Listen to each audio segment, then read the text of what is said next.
também queria avisar aqueles que têm contribuído para o Júlio Severo que já não podem mais fazê-lo através do PayPal, porque o homem foi boicotado pelo PayPal.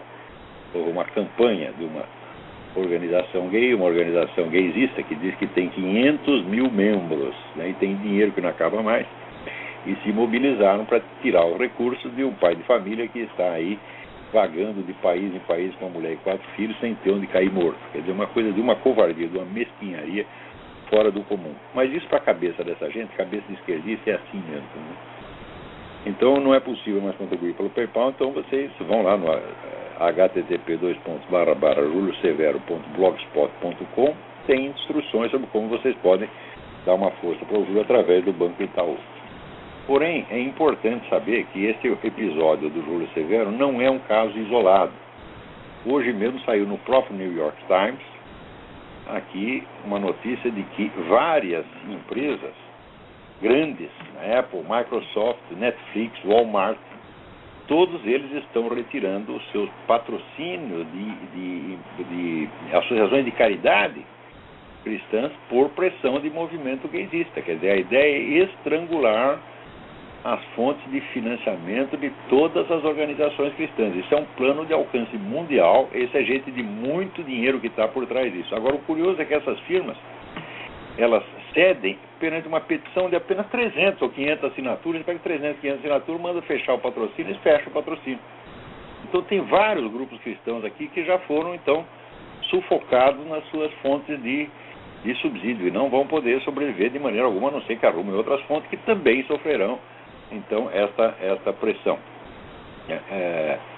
Então, veja que tudo isto para essa gente é inteiramente normal. Quem acredita em convivência de pessoas de ideias diferentes, quem acredita em diversidade, é conservador mesmo.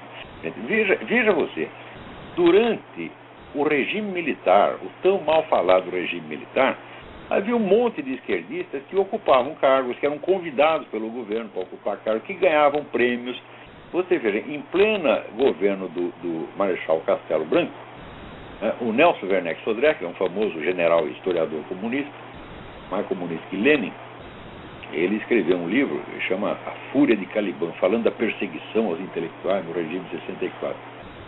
E lá no meio ele confessa, naquele ano eu recebi nomeado para a Academia Brasileira de História Militar numa cerimônia presidida pelo Marechal Castelo Branco. E recebi um prêmio da Academia não sei do que, em suma está todo mundo paparicando o cara.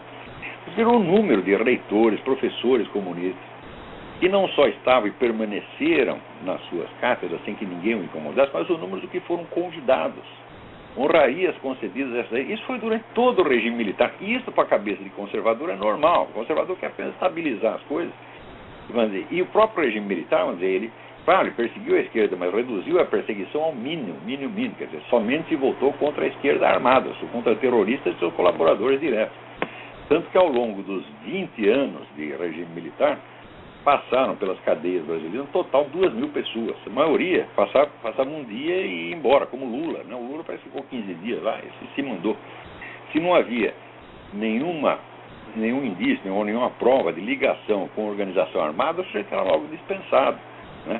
Quer dizer, eu mesmo fui lá, né, interrogado durante 6 horas por um tenente da PM e o sujeito me interrogou e me desprezou, mandou ir para casa. Né? Eu pensando que eu ia ser torturado, fuzilado e tal, mas não tive essa honra, foi uma humilhação para mim. Ele me desprezou. Minha mulher também, a Roxane, tinha lá um processo pela Lei de Segurança Nacional, não aconteceu absolutamente nada. Durante aquele tempo todo, as redações estavam repletas de comunistas. Né? Foi o período de maior progresso da indústria do livro esquerdista no Brasil, e o governo deixava tudo isso. Né? Outro dia até pegou uma matéria, não lembro quem foi que fez, né? Mostrando assim a distribuição, por exemplo, de verbas federais de pesquisa, saía para a mão de comunistas, já naquele tempo do governo militar. Tá certo? Ou seja, é próprio da mentalidade conservadora conviver com o inimigo. Tá certo? Agora, esquerdista não, ele quer eliminar até o último. Ele não é, como dizia Lenin, não é para conviver, não é para derrotá-los, é para eliminá-los. Se não der para eliminar fisicamente, que é o ideal deles, então você tem que eliminar socialmente. Deixar o camarada sem dinheiro, sem emprego, sem ter onde cair morto. Isso aí tática comunista desde o começo. Isso está sendo aplicado agora em regimes que oficialmente não são comunistas e são aplicados por meios que às vezes não são nem estatais.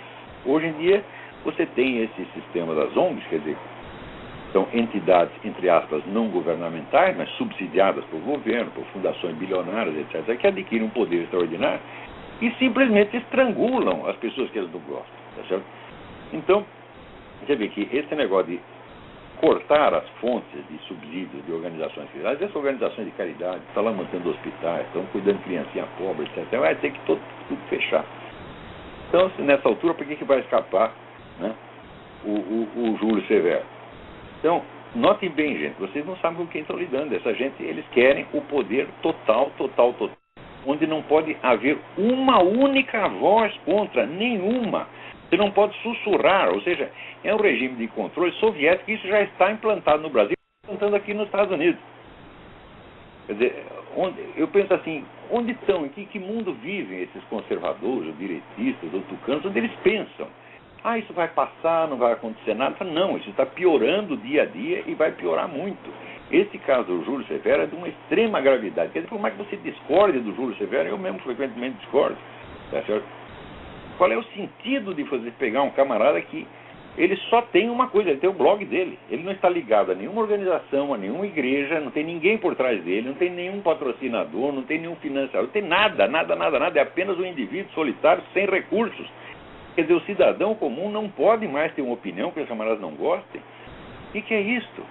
Então, é uma coisa, assim, arrasadora, absolutamente totalitária e já está em pleno funcionamento. Não se iludam.